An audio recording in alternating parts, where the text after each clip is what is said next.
Good evening. और आज हम स्टार्ट कर रहे हैं इसके अगले 8 सवाल जो कंडक्शन पे हैं, 31 to 38। H C. Verma heat transfer chapter शायद 28 हो गए। और आज जो पेज नंबर है वो 100 एंड 101, इन दो पेजेस पे सवाल है। ये वाला पार्ट हम स्टार्ट कर रहे हैं। ये कल तक का काम था जो हमने देखा था। जॉब के रिजल्ट्स बनते चलते हैं, अपने नोट्स कॉपी में ऐड करते चलिए। जैसे सीरीज पैरेलल वाला काम कल हुआ था, ये सब। तो हम शुरुआत करते हैं क्वेश्चन नंबर 31 से। जंक्शन टेम्परेचर बताना है। मुझे लगता है ये हमने क्लास में लिया था शायद ऐसा सवाल। तो थोड़ा सा डिफरेंस ये है कि एक रोड ये है,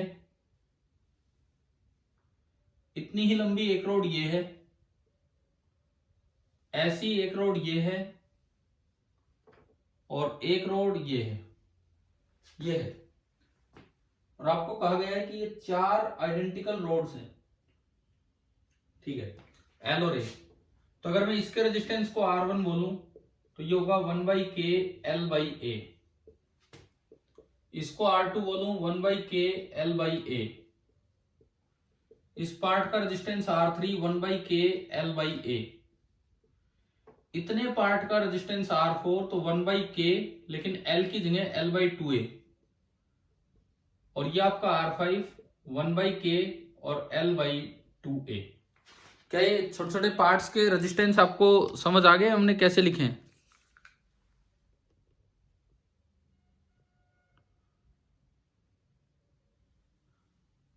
हाँ जी भी बताओ, ये अलग अलग पार्ट्स के रेजिस्टेंस आ रहे हैं समझ, कैसे लिख रहे हैं हम?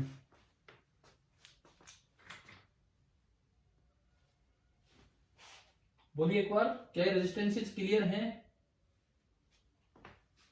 तो अगर मैं इनके पॉइंट्स के नाम डालूं, ये ए है, ये बी है, ये C, D and E and F. तो अगर देखा जाए तो ये जंक्शन है। जंक्शन तक एक रजिस्टर तो इधर से आ रहा है, ये वाला पार्ट। इसकी टोटल रेजिस्टेंस होगी, इन दोनों का सम सीरीज में है, ये और ये सीरीज में है, तो 1/k L/A plus 1/k L/2A, यानी कि ये रेजिस्टेंस होगी 1/k L plus L/2, 3L/2A। ऐसी ही एक रेजिस्टेंस इधर बन रही है, थर्मल रेजिस्टेंस है ये, थर्मल रेजिस्टेंस, ये दोनों जुड़ेंगे तो ये भी बनेगा 1/k 3L/2A। और एक रेजिस्टेंस ये नीचे बनेगा, दैट इज 1/k L/A। ये आपके 3 पार्ट्स बने। हमने जब क्लास में सवाल लिया था तो शायद डायरेक्ट रेजिस्टेंस दे दी होंगी भाई, एक का R1 एक का R2, या इस तरह का सीरीज पैरेलल नहीं लिखा है, ये आपका है। अब आप इसमें देखो, जंक्शन पे आने वाला करंट बराबर जाने वाला करंट, इसका यूज करना था। T1 T2 T3 ये टेम्परेचर दे रखे हैं। यहां का टेम्परेचर है T1, यहां का टेम्परेचर है T2, यहां का T3। तो आपको जंक्शन का टेम्परेचर निकालना, उसको T0 मान लो। अब हमें नहीं पता कहां से करंट आ रहा है कहां से जा रहा है, तो हमने कहा था आप यूं मान लिया करो कि हर तरफ से करंट आ रहा है, या I1 या I2 या I3। आने वाला करंट हो गया I1 plus I2 plus I3, जाने वाला कोई करंट है नहीं। तो आप अगर एनर्जी कंजर्वेशन का यूज करेंगे तो इक्वेशन बनेगी I1 plus I2 plus I3 is equal to 0। ये आपकी इक्वेशन बनी, I1 plus I2 plus I3 equal to 0। हाँ भाई, मेरी आवाज सुनाई दे रही है ना आप लोगों को?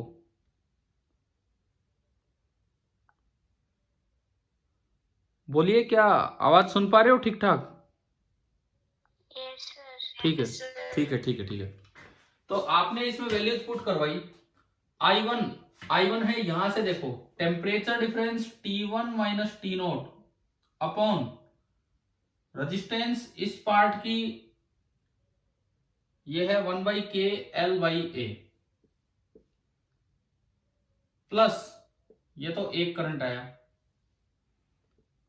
I2 ये है temperature difference T2 minus T naught upon 1/k into L/A, ये आपका दूसरा करंट आया, plus third one T3 minus T naught upon, अच्छा इसमें मैंने कुछ गलत लिख दिया, 3/2 है, और यहां भी देखोगे तो 1/k 3L/2A, और ये आपका हो गया 0। एक बार बताओ, क्लास में कुछ इस टाइप का कोई क्वेश्चन लिया था क्या हमने ऐसा? Yes sir. है ना, इससे बस थोड़ा अलग ये होगा कि ये रेजिस्टेंस आदि करके जोड़नी है, ये हो सकता है नया काम। अब एक सिंगल इक्वेशन बनी है और इससे मुझे टी नोट सोल्व करना है।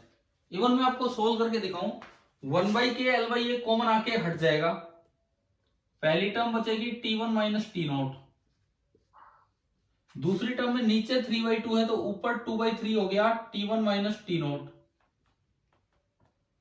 और यही काम अगली टर्म में हुआ 2/3 T3 माइनस टी नोट, और इज इक्वल टू 0। और भी अगर आगे या हो जाएगा क्या इसके बाद बताओ? Yes sir. ठीक है, ये डाउट था इस क्वेश्चन में या सबसे हो गया था?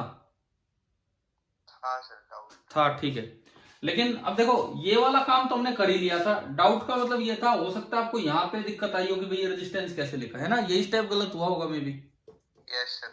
ठीक है, इसके बाद आप सोल्व करना और यहां से टी नोट कैलकुलेट कर लेना, एक इक्वेशन एक वेरिएबल है, तो शायद आपका आंसर आ जाएगा। चलूं मैं अगले सवाल पे, क्वेश्चन नंबर 32, 32वां सवाल हम देखते हैं। 7 रोड्स, पहले भाई ये बताओ किस किस से हुआ ये 32nd क्वेश्चन? किसी से हुआ, किसी एक भी स्टूडेंट से, तो वो बताए ना, यस और नो। डाउट है ये तो बताओ, डाउट है 32nd में? Yes sir. Yes sir. ठीक है, ठीक है, ठीक है। देखिए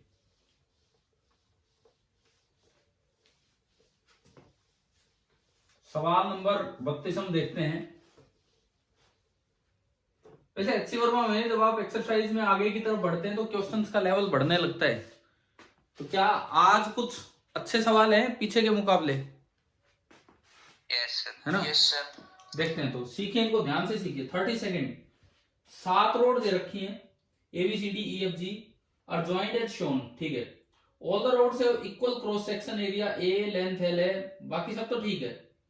ये लिखता है road E is kept at a constant temperature T1। ये जो इधर वाली रोड है ना E, ये इस पूरे पे टेम्परेचर क्या कर रखा है?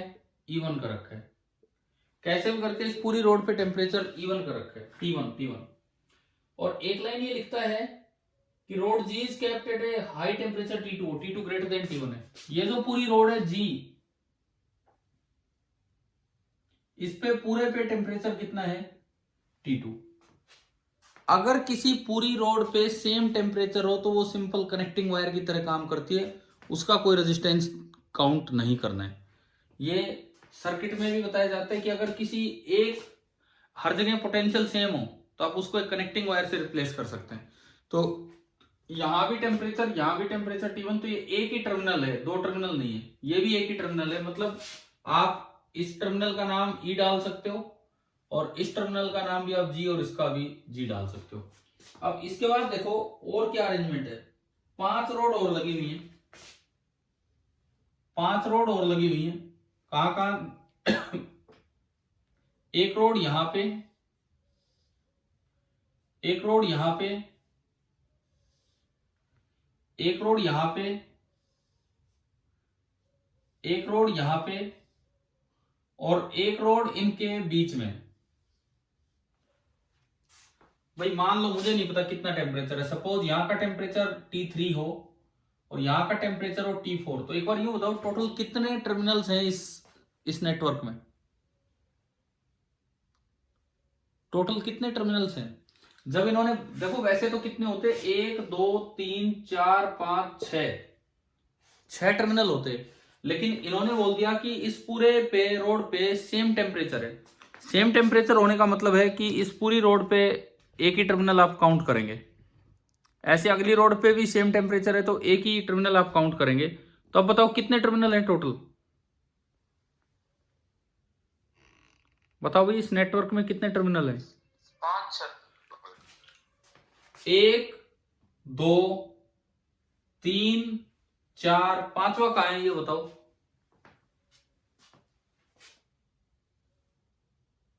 अब दोबारा बोलिए कितने टर्मिनल हैं इसमें? 4 ही सर। 4 ही तो हैं, टोटल 4 ही टर्मिनल हैं। 4 टर्मिनल्स में ये देखो कितने कितने रोड से वो जुड़े हुए हैं। T1 वाला कितने रोड से जुड़ा है? 2। T2 वाला कितने से जुड़ा है? एक और एक 2। इसको काउंट मत करो एज ए रोड, ये तो सेम एज ए रोड मतलब एज ए रजिस्टर काउंट नहीं होगा, क्योंकि इस पे पूरे पे हर जगह पोटेंशियल सेम है, हर जगह टेम्परेचर सेम है, तो इसलिए वो पोटेंशियल वहां बोलते हैं टेम्परेचर। T3 कितने से कनेक्टेड है? 3। और T4 भी कितने से कनेक्टेड है? 3। 2 2 3 3 बताओ क्या याद आ रहा है इससे? क्या था? दो व्हीटस्टोन ब्रिज। तो चलो व्हीटस्टोन ब्रिज तो ये है, मतलब आप इसको ऐसे दिखा सकते हो कि इधर एक maintained at low temperature T1, तो ये तो सिंक है। इस side maintained at high temperature, एक मिनट अब मैं बता ही देता हूं थोड़ा सा। ये हाई टेम्परेचर है तो ये सोर्स है। अब यूं बताओ क्या ये बैलेंस्ड है? ये चीज बताओ क्या ये बैलेंस्ड है? ये कैसे चेक करोगे? इस वायर की रेजिस्टेंस लिखो, इस वायर की बुक में देखो, ये वायर है ए की कंडक्टेंस, ए की कंडक्टिविटी कितनी है? ए की कंडक्टिविटी के नोट दे रखा है ना क्वेश्चन में, ए की कंडक्टिविटी है के नोट, तो जो इसका रेजिस्टेंस बनेगा वो बनेगा के note into L by A. L और ए तो सबका सेम है। अब आप ये बताओ, ये वाली जो रोड है इसका नाम बुक में दिया है बी, बी की कंडक्टिविटी कितनी है? 2 के नोट, बाकी आइडेंटिकल है तो 2 के नोट इंटू एल बाई ए। अब आप ये बताओ R3, इसका नाम बुक में दिया है सी, सी की कंडक्टिविटी कितनी है? के नोट, बाकी आइडेंटिकल है तो एल और ए सेम। अब आप इस पे आओ R4, इसका नाम है डी, डी की कंडक्टिविटी 2 के नोट, ठीक है, डी की कंडक्टिविटी 2 के नोट, तो ये 2 के नोट इंटू एल बाई ए। अब कैसे चेक करते हैं ये बैलेंस्ड है कि नहीं है? आमने सामने का प्रोडक्ट। हाँ, अब देखो भाई आमने सामने का प्रोडक्ट सेम आ रहा है। Yes sir. सेम आया तो इसका मतलब ये बैलेंस्ड है। बैलेंस्ड है तो अगला स्टेप क्या करना होता है बताओ? बीच वाले को नेगलेक्ट। ये लो इग्नोर, इसको हटा दिया, बीच वाले को इग्नोर करो, या यूं कहो ये और ये टेम्परेचर सेम है, इसका मतलब T3 is equal to T4। अब देखो दो पार्ट है इसमें, एक part show that the road F has a uniform temperature. F तो बीच वाली थी ना, बैलेंस्ड है तो एफ पे टेम्परेचर क्या मिलेगा? बिल्कुल यूनिफॉर्म मिलेगा। कितना मिलेगा वो भी देखते हैं। And find the rate of heat flow from the source, जिससे कि उसका टेम्परेचर इतना बना हुआ है T2, मतलब हीट फ्लो आपको बताना है। अब बताओ हीट फ्लो कैसे निकालें यहां से भाई? क्या सर? हीट फ्लो मतलब करंट, हीट करंट कैसे निकालें? B part sir R1 R2 series को और R3 R4 सीरीज फिर इनका पैरेलल। हाँ, तो यहां से R इक्विवेलेंट अगर आप देखते हैं, R इक्विवेलेंट तो ऊपर ऊपर का कितना हो गया? 3 के नोट एल बाई ए, नीचे का भी इतना ही हो गया 3 के नोट एल बाई ए, दोनों पैरेलल में, तो R इक्विवेलेंट कितना हो गया? 3/2 के नोट एल। हाँ, अब बताओ I कितना है? Rate of heat flow T2 I है, T2 से T1, तो delta theta by R equivalent, delta theta कितना? T2 माइनस T1 और अपॉन R इक्विवेलेंट 3 के नोट एल और 2A। यही होगा आपका आंसर शायद इसका सेकंड पार्ट का। Yes sir. ठीक है, अब ये बताओ फर्स्ट पार्ट कैसे करें? कि भाई इस रोड का टेम्परेचर क्या होगा, यूनिफॉर्म होगा, ये तो हमने प्रूव कर दिया है, बैलेंस है तो यूनिफॉर्म होगा। लेकिन क्या क्या क्या कैसे डिवाइड करें? एफ रोड का टेम्परेचर कितना हो जाए? देखो आप ऐसे कर लो, यहां से जो करंट चला है वो ये और ये बराबर है ना, 3k0 L/A और 3k0 L/A बराबर है, तो पैरेलल में जो करंट बटेगा इनवर्स रेशियो में बढ़ता है, लेकिन बराबर होने से 1:1 रेशियो में करंट डिवाइड होगा। Yes sir. 1:1 का मतलब आधा आधा, टोटल करंट ये आया तो इसका हाफ कर दो, यानी कि इस लाइन में जो करंट जाएगा वो I/2 जाएगा, ठीक है। और फिर यहां से यहां ओम्स लॉ लगा दो, यहां से यहां टेम्परेचर T2 है, ये T3 है, T3 मुझे निकालना है जंक्शन का, तो T2 माइनस T3 ये तो हो गया टेम्परेचर डिफरेंस डिवाइडेड बाई इतने पार्ट की रेजिस्टेंस, इतने पार्ट की रेजिस्टेंस कितनी है 2k0L/A बराबर I/2 उसका आधा T2 minus T1 upon 3k0L, k0L से k0L कैंसिल हो गया, ये A कैसे रह गया? अच्छा वो A है ऊपर, उसमें एक A है, वो आधा करने के बाद तो A से A भी कैंसिल। बताओ एक बार बताओ, क्या ये समझ आ गया कि नहीं? Yes sir. और यहां से आप T3 निकाल देंगे, वही है जो उसने T बोला है, वो अब सोल्व करेंगे। मतलब क्या है, पूरा सर्किट की तरह देखना आ गया आपको किस तरह से करना है? Yes sir. ठीक है। और व्हीटस्टोन ब्रिज पहचानने भी सीखो, और अगर एक रोड पे सेम टेम्परेचर दे रखा है तो वो एक ही टर्मिनल की तरह काउंट होगा। तो ये था टोटल करंट निकाला, पहले मैंने बी पार्ट करवाया, इसमें बी पार्ट करवा के फिर दोनों करंट को आधे आधे हिस्से में बांट दिया, और फिर यहां पे केवल इस पे ओम्स लॉ लगा लिया और आंसर आ गया। तो सवाल नंबर 32 स्पेशली वर्मा जी ने इसलिए दिया था कि आप व्हीटस्टोन ब्रिज को अप्लाई कर सके। क्लियर हो गया? ठीक है। Yes sir. यस। चलिए 33, ये भी एक बहुत अच्छा सवाल है। टेपर्ड वायर, शायद नहीं हुआ होगा, नहीं अलग नहीं, अब मैं आपको बताता हूं। और ये चीज आपकी फेयर कॉपी में ना देख लो, किसका कह रहे हो आप अलग आ रहा है? पार्ट का। अरे यार मिटा दिया, ये पार्ट का अलग कैसे आ सकता है? लो मैं दोबारा लिख देता हूं, ये पार्ट का अलग तो नहीं आना चाहिए ना, यहां से क्या था, अभी मिटा हो दिया। 32 का A, एक मिनट, T2 माइनस T3, ये था ना उधर से टेम्परेचर डिफरेंस यहां वाला, अपॉन उस वायर का रेजिस्टेंस कितना था जो यहां लगी थी, वो यहां वाली वायर का रेजिस्टेंस कितना लिखा था, 1/2k0L/A, यही था क्या शायद, बताओ। पहले गलत लिख दिया था, सही है। अच्छा पहले ये गलत लिख दिया था, चलो ठीक है। Yes sir. आ जाएगा ना वो,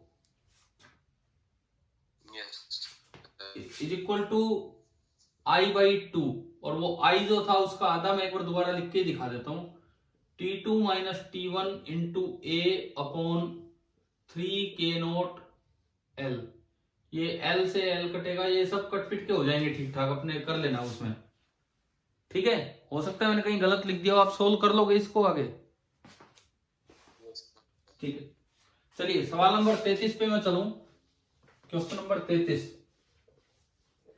और अभी जो मैं 33rd बता रहा हूं, कम से कम ये फॉर्मूला अपनी नोट्स कॉपी में ऐड हो, फिर उसको इसके यहां पे प्रूव भी कर रहे हैं। सुनिए, अगर एक यूनिफॉर्म कंडक्टर होता,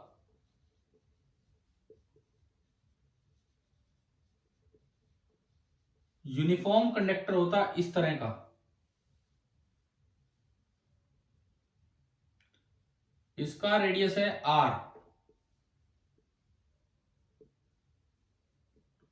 लेंथ है L, कंडक्टिविटी है K, तो इसका रेजिस्टेंस हम क्या लिखते हैं, 1/K इंटू L अपॉन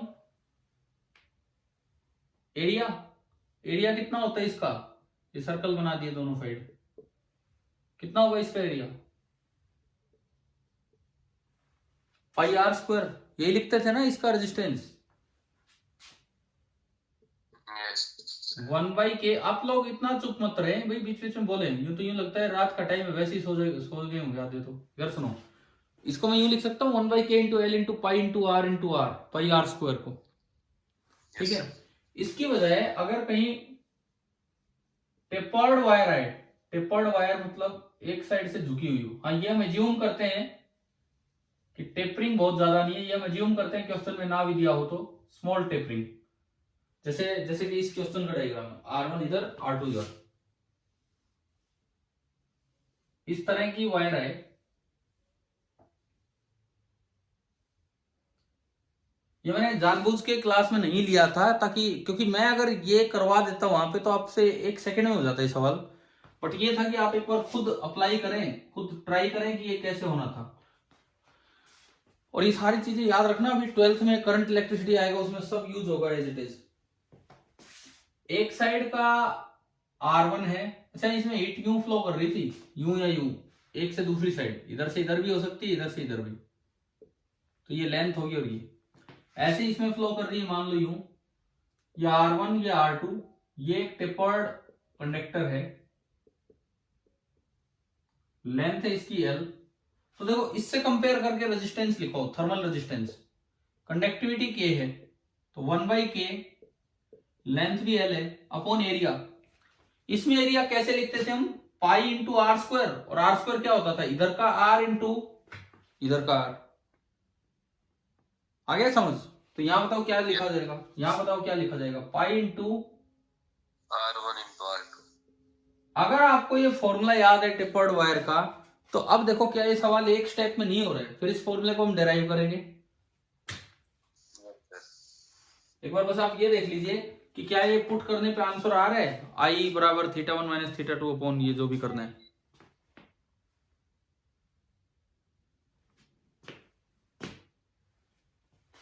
हाँ जी हो गया क्या, आ रहा है ना? Yes sir. ठीक है।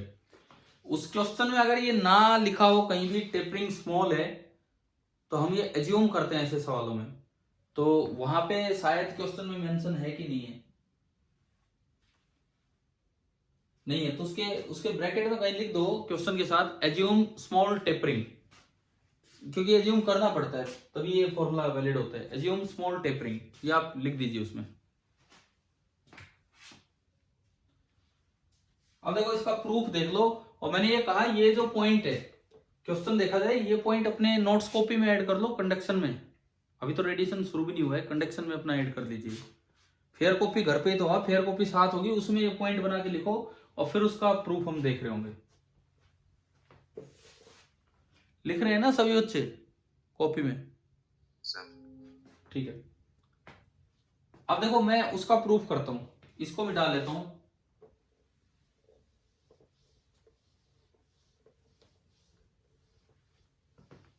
टेपर्ड वायर वाला ये हम प्रूफ करते हैं। आपको कोई एलिमेंट मानना पड़ेगा, हीट करंट किधर से किधर आ रहा है, θ2 इज ग्रेटर देन θ1, सही है, उसी डायरेक्शन में चल के आ रहा है हीट करंट। तो देखिए किस तरह से प्रूव होगा वो देखिए आप।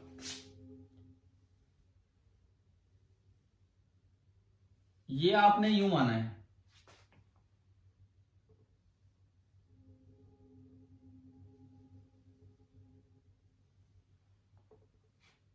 यहां पे रेडियस है R1 और यहां पे रेडियस है R2 और टोटल लेंथ है स्मॉल l सी कैपिटल L कुछ भी ये है।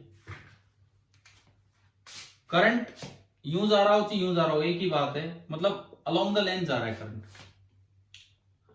आपने क्या किया, यहां से किसी x लेंथ पे जाके और एक छोटा सा एलिमेंट माना। अच्छा एलिमेंट मानना आपको आता है, x के बाद थोड़ा और आगे चलना होगा, कितना dx आगे चलना होगा।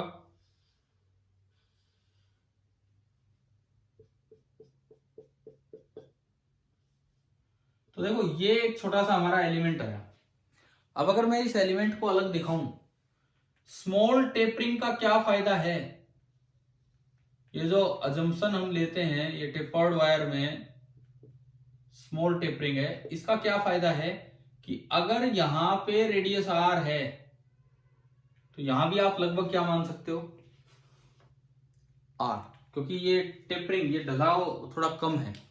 तो इसका मतलब जो आपका एलिमेंट है ना, एलिमेंट वो आपका यूं माना जाएगा कि भाई आपका ये एक एलिमेंट था, आप स्मॉल टेपरिंग है तो इसको लगभग सीधा मान सकते हो, जिसका की रेडियस तो था आर और जिसकी लेंथ कितनी है, लेंथ कितनी है इसकी एलिमेंट की, dx। इसमें से करंट यूं जा रहा है, इस एलिमेंट का थर्मल रेजिस्टेंस बताओ कितना होगा, इस एलिमेंट का थर्मल रेजिस्टेंस 1/k, बोलो आगे, dx by r square। हाँ 1/k into dx upon pi R square, ये होगा इस एलिमेंट का थर्मल रेजिस्टेंस, है ना, समझ आ गया। अगर ये आर आ गया तो टोटल आर कैसे निकलेगा इंटीग्रेशन ना। अब सुनो, यहां एक गलती हो जाती है, मैथमेटिक्स कहता है इंटीग्रल dx x होता है तो इंटीग्रल dr r होता है, इंटीग्रेशन केवल जोड़ होता है। यहाँ पे आपको दो बातों का ध्यान रखना होगा, इस सवाल में तो गलती नहीं होती लेकिन वैसे दो बातों का ध्यान रखना। If all the elements are in series, अगर सारे एलिमेंट सीरीज में होते तो आर इक्वलेंट होता है इंटीग्रल dr, क्योंकि इंटीग्रेशन जोड़ होता है और सीरीज में क्या फॉर्मूला होता है, r1 plus r2 plus r3, तो सबको जोड़ना है। लेकिन अगर बाई चांस कहीं ऐसा हो जाए,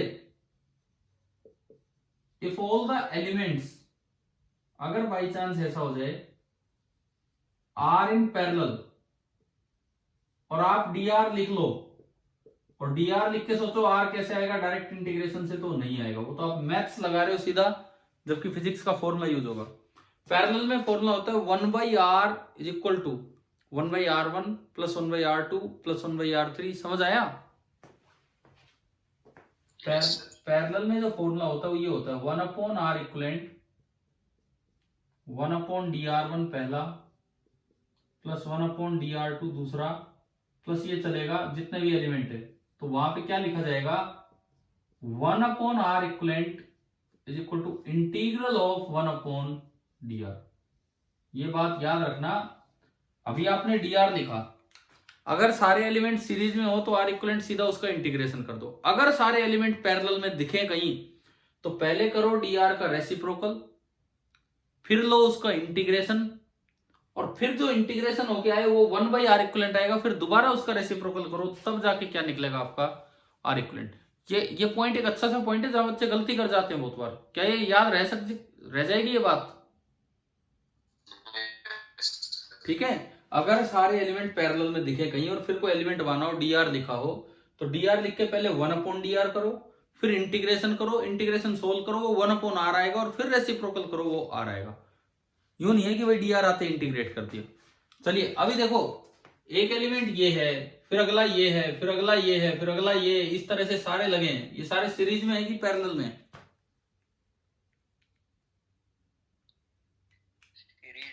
कल भी बताया था, कल वो ग्लास पेन वाला क्वेश्चन किया था हमने, दो ग्लास पेन बीच में एयर, उनमें भी करंट ऐसे जा रहा था, जितना एक में गया उतना अगले में, उतना अगले में, तो सारे किस में थे, सीरीज में। तो सिमिलरली जो करंट इसमें जाएगा वही सब में से निकलता हुआ जाएगा, तो इसका मतलब यहाँ पे ये वाला पॉइंट लगेगा, ये वाला पॉइंट। तो जो R आएगा, R इक्वलेंट, इसका इंटीग्रेशन तो 1/πk तो बाहर आया, और इंटीग्रल 1/r² और dx। अब बताओ इस इंटीग्रेशन में दिक्कत क्या है, ना तो r कांस्टेंट है और ना ही x कांस्टेंट है। इस इंटीग्रेशन में प्रॉब्लम क्या है कि ना तो r कांस्टेंट है ना x। क्यों? जैसे जैसे आप आगे जा रहे हो r भी बढ़ता जा रहा है और x भी बढ़ता जा रहा है। अगर r की लिमिट की बात करें, दोनों वेरिएबल हैं ये, r की लिमिट की बात करें तो r की इनिशियल वैल्यू है r1 और r की फाइनल वैल्यू कितनी है r2। अगर आप x की लिमिट की बात करें तो x यहां से शुरू हुआ है, x की इनिशियल वैल्यू है 0 और x की फाइनल वैल्यू कितनी है l। समझ आ रहा है ना ये? Yes sir. ठीक है, तो आपको इस इंटीग्रेशन को एक वेरिएबल में कन्वर्ट करना होगा, दो वेरिएबल नहीं, एक वेरिएबल में, या तो खाली आर में या खाली एक्स में। तो उसके लिए मुझे आर और एक्स में रिलेशन चाहिए, उसके लिए मुझे रिलेशन लाना होगा आर और एक्स में। तो देखो मैं यहां से एक परपेंडिकुलर डाल दूं इस पे भी और लास्ट वाले पे भी, तो एक दो सिमिलर ट्रायंगल बन रही है। देखना मैं यहां पे दिखाता हूं। एक तो ये छोटी ट्रायंगल बनेगी और एक लास्ट में बड़ी ट्रायंगल बनेगी। अब मैं एक बार उनकी साइड दिखाता हूं। ये लेंथ है एक्स और वो पूरी लेंथ कितनी है एल। आ रहा है क्या, समझ आ रहा है क्या बनाया मैंने? Yes sir. ये लेंथ बताओ ये कितना है। अगर ये आर है पूरा और ये R1 है तो ये कितना बचा ऊपर का? R1 minus R। उल्टा बोला आपने, R माइनस R1। ये पूरा R है, ये R1 घटा तो ये बचा R माइनस R1। ऐसे ये बताओ ये कितना बचा? ये R2 माइनस R1। क्या ये दोनों ट्रायंगल सिमिलर है कि नहीं, ये वाली और बड़ी वाली?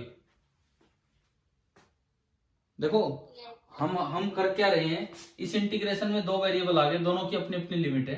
तो मुझे R और X में एक रिलेशन लाके इस इंटीग्रेशन को या तो R में ही कन्वर्ट कर लेना है या X में ही कन्वर्ट कर लेना है, और फिर लिमिट R की भी X की भी जिसमें कन्वर्ट करो उसमें हो जाएगा।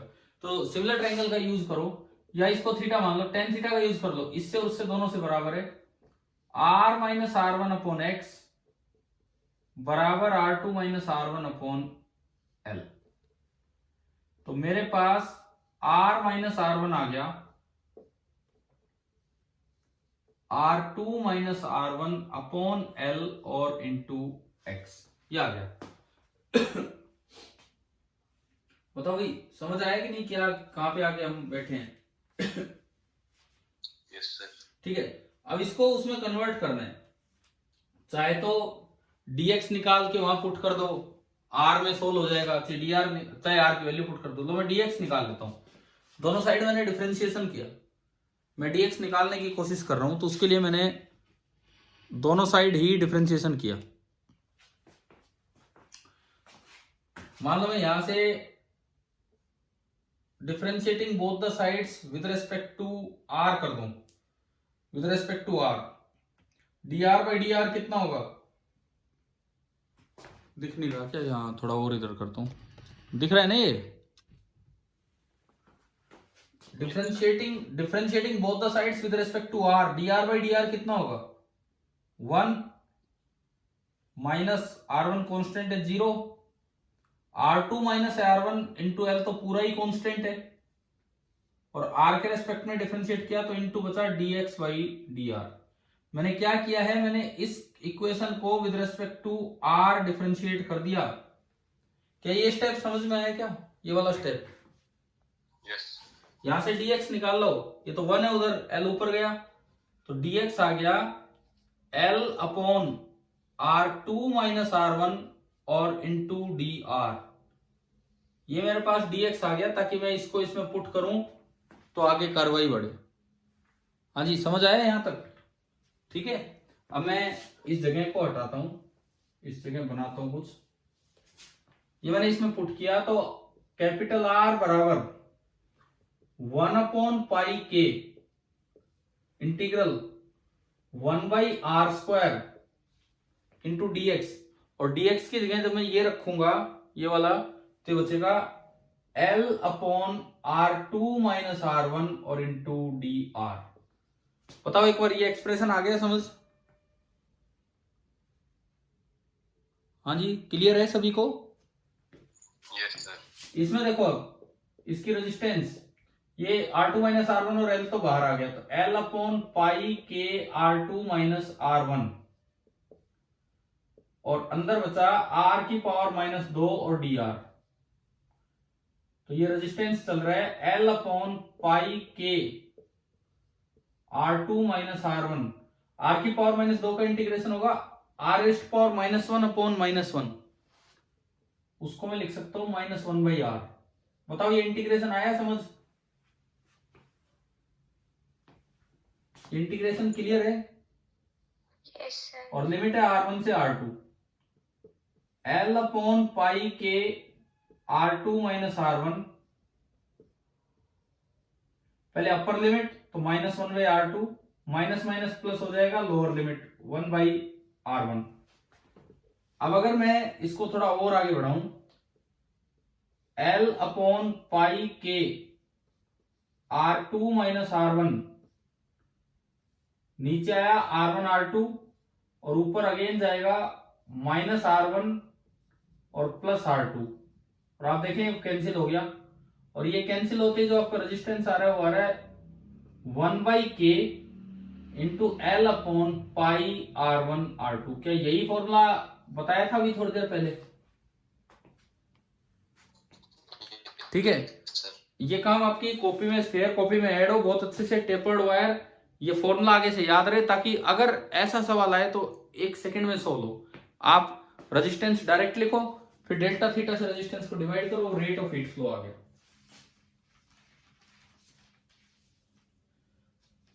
बता भाई, सभी को क्लियर हुआ क्वेश्चन नंबर 33? ठीक है, चलो मैं 34 पे चलते हैं। Question number 34, a rod of negligible heat capacity. लिख तो लेते हो ना आप साथ साथ ये चीजें? चलो ठीक है, आप लिख लो।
हो गया क्या, बताओ?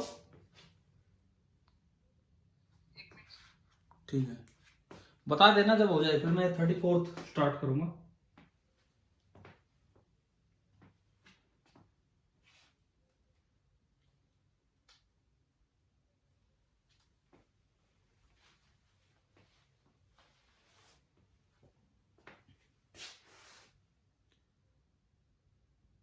ये हॉस्टलर कितने बच्चे बैठे हैं भैया अभी? तीनों बैठे हो ना? ठीक है।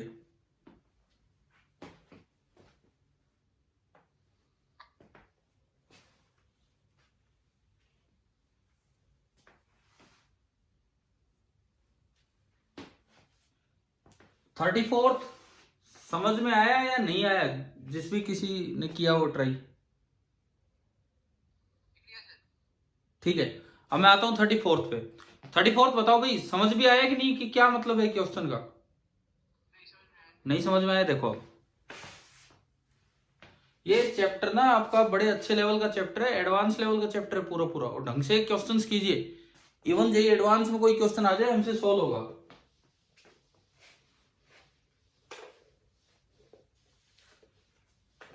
कैलोरीमेट्री में इनसे आसान बन रहे थे ना क्वेश्चंस यहां वालों से?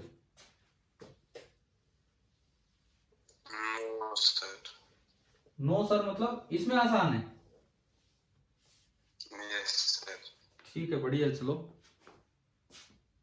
भाई, इसमें क्या होता है, इसमें कैलोरीमेट्री का भी यूज हो जाता है सवालों में, तो इसमें थोड़ा सा एक लेवल ऊपर इसलिए बोल देते हैं, और कुछ नहीं। देखते हैं अभी क्वेश्चन नंबर 34, और ये आपको आसान लगने भी चाहिए भाई, तभी तो समझ में आएगा चैप्टर। 34 देखो, a rod of negligible heat capacity. Negligible heat capacity का क्या मतलब है भाई? नेग्लेजिबल हीट कैपेसिटी का मतलब है, हीट कैपेसिटी होती थी मास इनटू स्पेसिफिक हीट, वो कितना है, टेंड्स टू 0। ठीक है, अब एक फॉर्मूला हमारे पास होता था, Q is equal to M S into delta T, और ये एम एस टेंड्स टू 0 है। इसका ये मतलब है कि even if delta T is non zero,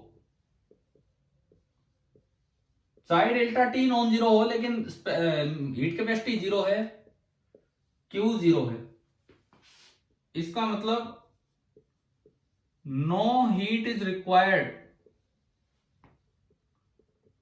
no heat is required to raise the temperature.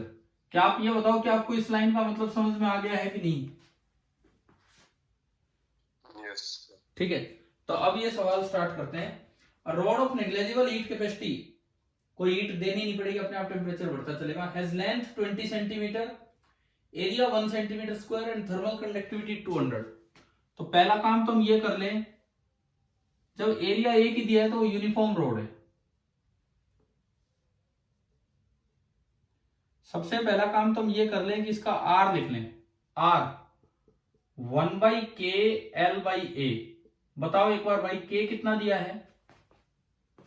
Starting से रिपीट करना एक बार, क्या क्या क्या, दोबारा बोलो, स्टार्टिंग वाला। इसे रिपीट कर। देखो क्वेश्चन में लिखा है कि negligible heat capacity, heat capacity क्या होती थी, mass into specific heat capacity, याद है ये? हीट कैपेसिटी वर्ड याद है ना हर्ष? ठीक है, तो ms टेंड्स टू 0 है।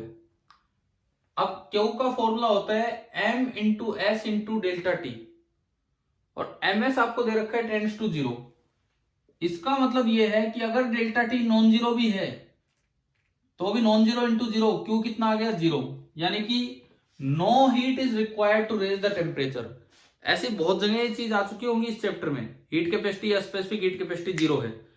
वो जो कनेक्टिंग रोड लेते हैं ना, उसकी हीट कैपेसिटी 0 दे देते हैं अक्सर। उसका क्या फायदा होता है कि जो भी एनर्जी सप्लाई हो रही है सारी अगले का टेम्परेचर बढ़ाने के काम आती है। इसका टेम्परेचर साथ साथ बढ़ेगा लेकिन उसमें कोई हीट यूज नहीं होगी। समझ आ गया है कि नहीं? बोलो एक बार, क्लियर हुआ कि नहीं? नो सर, मैं दोबारा बता देता हूं अगर नहीं समझ आया तो। एक कंटेनर इधर है, एक कंटेनर इधर है, एक कंटेनर इधर है, एक इधर है। ये सोर्स है, ये सिंक है। तो सोर्स से सिंक में हीट जा रही है, सिंक छोड़ो, ये कोई और चीज है जिसका टेम्परेचर बढ़ रहा है। इधर से हीट जा रही है और उसका टेम्परेचर बढ़ रहा है। अगर बीच में ज्वाइनिंग वायर की हीट कैपेसिटी या स्पेसिफिक हीट कैपेसिटी 0 दी है तो इसका मतलब जब वो टेम्परेचर बढ़ा होगा तो इसने कोई हीट एब्जॉर्ब नहीं की होगी। जितनी हीट इधर से गई है सारी की सारी अगले ने यूज की है, बिकॉज बीच वाले की तो हीट कैपेसिटी 0 है। इसका मतलब है कि अगर ये स्पेसिफिक हीट कैपेसिटी या हीट कैपेसिटी 0 है तो चाहे डेल्टा टी नॉन जीरो हो, चाहे उसका टेम्परेचर बढ़ गया हो साथ साथ रोड का, लेकिन हीट कैपेसिटी 0 होने से जो क्यू, जो एनर्जी उसने एब्जॉर्ब की होगी वो 0 होगी। मतलब सोर्स ने जो एनर्जी सप्लाई की होगी वो सारी की सारी अगले पार्ट में यूज हो रही है। इसका टेम्परेचर तो बिना एनर्जी के ही बढ़ता जा रहा है साथ साथ। क्लियर हो रहा है कि नहीं है? ठीक है, अब सुनिए, आगे सुनिए इसमें। तो ms 0 था तो ये मैंने यहां लिख दिया। ठीक है, ये तो हम बहुत बारी बात इग्नोर ही कर रहे हैं, कई बार आ चुका होगा ये। अब r बताओ, r कितना है इसका वायर का, 1/k। k कितना दिया है क्वेश्चन में, 200। k 200 है। लेंथ कितनी है, 20 सेंटीमीटर। और एरिया कितना है, एरिया 1 सेंटीमीटर स्क्वायर, यानी कि 10⁻⁻⁴। 10⁻⁻⁴। अब देखिए 0 से 0 गया, 2/20 1/10, 2/20 आपका आया 1/10, और 10 से 10⁻³ ऊपर जाएगा एक बार चेक करो क्या ये 10 ही आ रहा है क्या? क्या ये आर 10 आ रहा है, कुछ और आ रहा है? 1/200 इंटू 20 इंटू 10⁻², ठीक है, डिवाइडेड बाई इसका एरिया 1, ठीक है ना? 10 ही आ रहा होगा। 10 केल्विन पर वोट, 10⁻⁻4 ऊपर गया +4, हाँ ठीक है, इसकी रेजिस्टेंस आ गई। अब सुनते हैं आगे, देखते हैं क्या है सवाल। ये लिखता है कि एक एंड को तो 0 डिग्री पे मेंटेन कर रखा है और दूसरे एंड का टेम्परेचर 0 से बढ़ा बढ़ा के 60 कर दिया 10 मिनट में। तो भाई ये जो एंड है ये तो मान लो 0 डिग्री पे मेंटेन कर रखा है, और ये जो एंड है इसका टेम्परेचर आप बढ़ाते गए और 0 से बढ़ाते बढ़ाते कितना कर दिया? 60 डिग्री सेल्सियस कर दिया। कितनी देर में? 10 मिनट में। कितनी देर में? 600 सेकंड में। बताओ यहां तक क्लियर हुई ये चीज? ठीक है, तो पूछा यह है कि find the total heat transmitted through the road in 10 minute. In 10 minute में टोटल हीट कितनी निकली होगी रोड से, ये आपको बताना है। देखिए, मैं कोई बीच का इंस्टेंट लू एट टाइम टी। भाई क्या डेल्टा थीटा कांस्टेंट है क्या इस क्वेश्चन में दोनों के बीच में? अरे क्या यहां और यहां का डिफरेंस कांस्टेंट नहीं है ना? अगर कांस्टेंट होता तो बड़ा आसान सवाल था। अगर कांस्टेंट होता, आर निकला पड़े, डेल्टा थीटा लिख देते, उससे हीट करंट आ जाता डेल्टा थीटा बाई आर, और हीट करंट को टाइम से मल्टीप्लाई कर देते तो हीट फ्लो ना जाता। समझ आ गया होगा? दोबारा बोलूं सुनो। अगर ये कांस्टेंट होता, अगर इसका टेम्परेचर हमेशा ही 60 डिग्री दे रखा होता, तो delta theta 60 - 0 60, current 60/R 60/10 6 current आ गया, और Q होता है I into delta T. Delta T कितनी देर में हीट फ्लो? 10 मिनट में पूछा है शायद इसमें, तो 10 मिनट में 600 सेकंड हो गए, तो जो भी करंट आया था उसको 600 से मल्टीप्लाई कर दो। समझ आ रहा है? अगर कांस्टेंट होता तो क्या करना था? बोलो एक बार, ये पॉइंट समझ आ गया क्या मैंने बताया अभी? ठीक है, लेकिन अभी वेरिएबल है तो आपको किसी टी टाइम पे जाना पड़ेगा, और टी टाइम पे मैंने माना कि इसका टेम्परेचर कितना है? Theta degree Celsius. तो इस वक्त बताओ हीट करंट कितना होगा? Temperature difference theta -0 divided by R, यानी कि इस वक्त हीट करंट आ गया θ/10। बताओ भाई ये स्टेप आया ना समझ? ठीक है। अब ये हीट, जरा सी हीट और निकली है, तो इससे इसका टेम्परेचर थोड़ा और चेंज होगा। ठीक है, अब देखो ये हीट अभी निकली है θ/10, आई इस समय निकला है। एक बार मैं यूं देखूं इसका टेम्परेचर किस रेट से चेंज हो रहा है, वो ये दिया है। स्लोली मतलब आप लिनियरली मान सकते हो। अगर मैं इसका ग्राफ बनाऊं विद टाइम, इसके थीटा का ग्राफ बनाऊं, तो ये 0 पे था शुरू में, और ये 600 सेकंड में पहुंच गया 60 पे। स्लोली का मतलब आप इस ग्राफ को लिनियरली मान सकते हो। स्लोली का मतलब यह है कि आप इस ग्राफ को लिनियरली मान सकते हो। तो यूं बताओ, क्या आपको थीटा और टाइम में रिलेशन पता लग गया? ये जो दिया है ना, ये मैंने इसका ग्राफ बना लिया, तो क्या y = mx की तरह थीटा = स्लोप इंटू टाइम, और स्लोप कितना है इसका? tan थीटा कितना है? tan थीटा बताओ, इस लाइन की स्लोप कितनी है? tan theta 1/10। हाँ 60/600 1/10 और इंटू टी। तो आप मेरे को ये बताओ कि आपको थीटा और टाइम में रिलेशन पता लग गया कि इसका थीटा किस तरह से चेंज हो रहा है? हाँ भाई, थीटा और टाइम में रिलेशन क्लियर? थीटा और टाइम में रिलेशन आ गया। थीटा को आप पुट कर दो तो मेरे पास current as a function of time आ गया। आई बराबर थीटा की जगह आपने पुट किया 1/10 इंटू टी, तो 1/10 इंटू टी इसमें पुट करोगे तो t/100 हो गया, है ना? क्लियर हुआ? t/100। ठीक है, और अब आई से आपको हीट फ्लो निकालनी है। I as a function of time आ गया, तो D Q by D T this is equal to T by 100। तो यहां से D Q that is equal to T by 100 into D T. अक्सर डी क्यू नहीं लिखते हैं, डेल्टा क्यू ही लिखते हैं इसको। और यहां से जो डेल्टा क्यू आएगा वो इसका इंटीग्रेशन हो जाएगा टी डी टी अपॉन 100। कितनी देर में पूछा है, कितने टाइम में हीट फ्लोन पूछा है,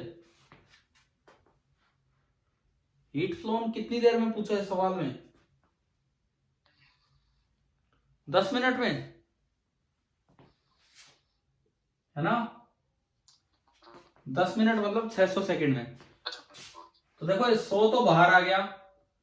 टी डी टी का इंटीग्रेशन क्या होता है? टी स्क्वायर बाई 2,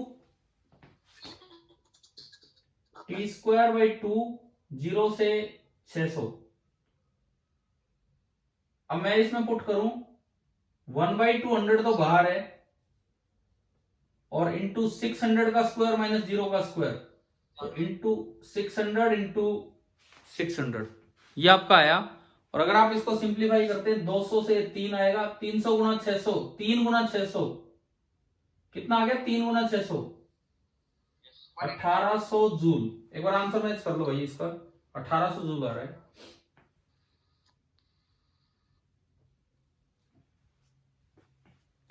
आ गया? ठीक है। अब देखो यार, ये भी एक बहुत अच्छा सवाल है, क्योंकि सबसे नई बात इस सवाल में ये है, सबसे नई बात कि आपने सोर्स का टेम्परेचर आप बढ़ाते जा रहे हैं और वो इस रेट से चेंज हो रहा है, ये आपको पता लगा।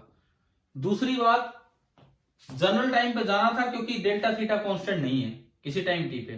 आई as a function of theta आया। जब भी कभी हीट फ्लो निकालना हो तो आई ये देखना होगा, अगर आई कांस्टेंट है, अगर आई कांस्टेंट है तो डायरेक्ट टाइम से मल्टीप्लाई करो, और अगर आई वेरिएबल है तो उसको टाइम के फंक्शन में लेके आओ और फिर इंटीग्रल आई डी टी कर दो, वो हीट फ्लो आ जाएगी। दोबारा सुन लो मेरी बात, जो हीट करंट है अगर वो कांस्टेंट है और फिर हीट फ्लो निकाला जाए, पूछा जाए, तो उस करंट को आप टाइम से मल्टीप्लाई कर दो, हीट फ्लो आ जाएगा। और अगर आई वेरिएबल है, टाइम के डिपेंड फंक्शन में है, तो इंटीग्रल आई डी टी कर लो। यही हमने किया है यहाँ पे और उससे हो गया। चलिए मेरे आगे बढ़े। क्वेश्चन नंबर 34 आ गया होगा समझ में? ठीक है। आपको जो सवाल सच में नया सा लगे या यूं लगे कि हाँ भाई ये तो बहुत अच्छा था, उस पर अपने कर दिया करो भाई स्टार मार्क वगैरह, रिवीजन के लिए दिमाग में बैठ जाने चाहिए परमानेंट ये सवाल कि किस तरह से हम कर रहे हैं। चलिए सवाल नंबर 35 पे आप आओ। A hollow metallic sphere of radius 20 centimeter surrounds a concentric solid sphere। ये भी करवाया हुआ है। क्या हमने क्लास में स्फेरिकल कंडक्टर लिए थे? ठीक है। मैं एक बार, भाई ये नोट हो गया ना, मैं मिटा दूं इसको? ठीक है।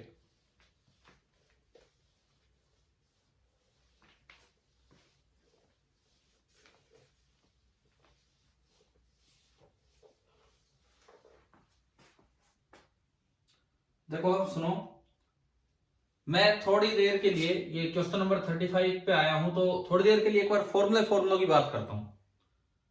अगर एक लीनियर कंडक्टर है,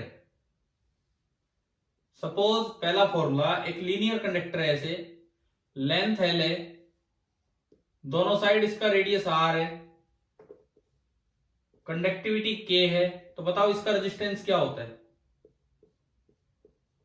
1/k into L upon area, और एरिया कितना?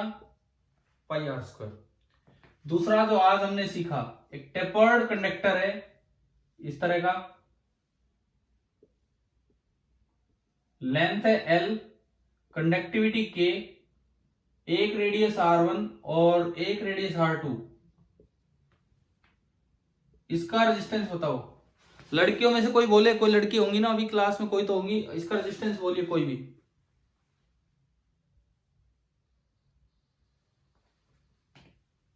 बोलो, अभी किया था?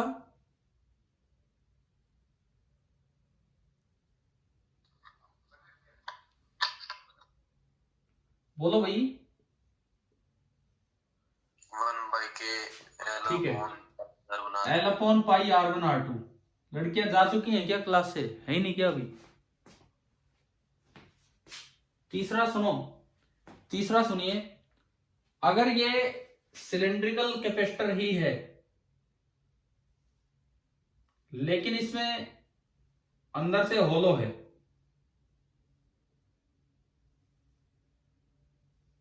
सिलेंड्रिकल कैपेसिटर ही है, अंदर से होलो है, कंडक्टिविटी इसकी K है मटेरियल की,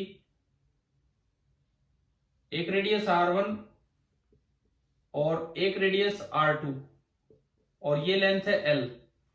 इसमें डिपेंड करता है कि करंट कैसे जा रहा है। अगर करंट यूं जा रहा हो बाहर की तरफ तो R लिखा जाएगा 1/K L upon pi R2 square minus R1 square. याद है ना? Yes sir. ठीक है। और दूसरी बात, अगर करंट जा रहा हो मतलब इनर से आउटर की तरफ निकल के, तो हम कैसे लिखते थे? यूं, यूं जा रहा हो या यूं जा रहा हो? यस। बताओ R क्या होता था? ln ऑफ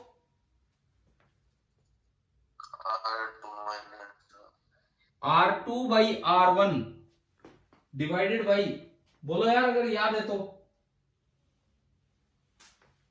अरे लेंथ L है, कल लिखवाया होगा ना, ये पीछे यूज भी तो किया हमने 2-3 बार। बताओ ये ऐसा था कि नहीं कोई formula? Yes sir. Yes sir. ठीक है। अब मैं आता हूं चौथी चीज पे जो क्लास में हो चुका, स्फेरिकल कंडक्टर। ये करवाए थे 2 कंसेंट्रिक स्फीयर,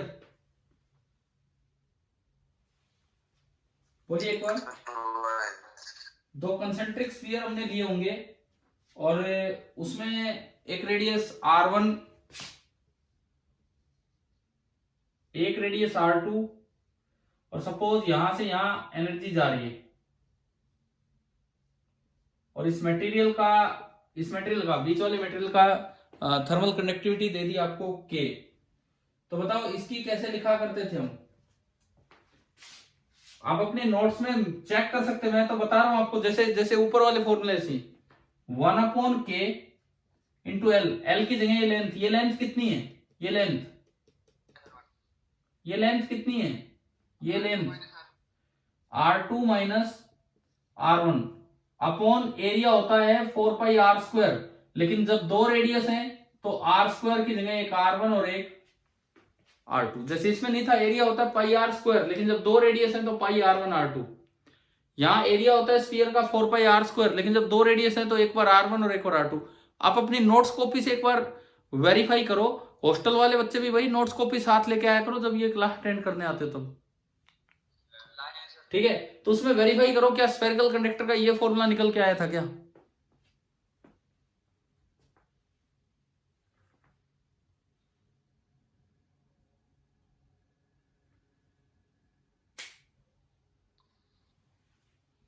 बताओ, मिल गया? Yes sir. Yes sir. और आगे से अब ये याद हो जाएगा ढंग से फॉर्मूला। वही है 1/K L/A। L तो हो गया दोनों के रेडियस का डिफरेंस, और एरिया होता है जैसे आज टेपर्ड का आया 4πr², लेकिन R² में R1 एक का और R2 एक का। क्लियर? ठीक है। और इसको दूसरे तरीके से फिर हम ऐसे भी लिखते हैं 1/4πK। इसको नीचे ले जाके R1 R2 से अलग अलग डिवाइड करोगे तो ये बचेगा 1/R1 माइनस 1/R2। ऐसे भी लिखवाया था ना ये। Yes sir. इसका फायदा ये है इस तरह की फॉर्म का कि अगर एक दूसरा इन्फिनिटी पे हो, जैसा हमने केस लिया था, दूसरा इन्फिनिटी पे हो तो 1/R2 जीरो हो जाएगा एंड ओनली बच जाता है 1/4πK R1। तो भाई ये इस चैप्टर के लिए ये चीजें दिमाग में बैठ जानी चाहिए, ये जो चीजें चल रही हैं। अब बताओ क्या डायरेक्ट ये सवाल हो जाएगा कि नहीं, ये वाला 35th? Yes sir. केवल और केवल फॉर्मूले लगा के R लाना है, केवल फॉर्मूले लगा के R लाना है और फिर उसको टेम्परेचर डिफरेंस में पुट कर देना है। करवाऊं क्या? पूरा करवाऊं कि हो जाएगा अभी? हो जाएगा सर। करना जरूर करना, और अगर अप्रोक्सीमेट आंसर है तो निकालना। अच्छा अब एक बात सुनो, मैंने क्वेश्चन तो दिए थे 38 तक, लेकिन हमें 1 घंटा हो गया और 5 सवाल डिस्कस हुए हैं, 31, 32, 33, 34, 35।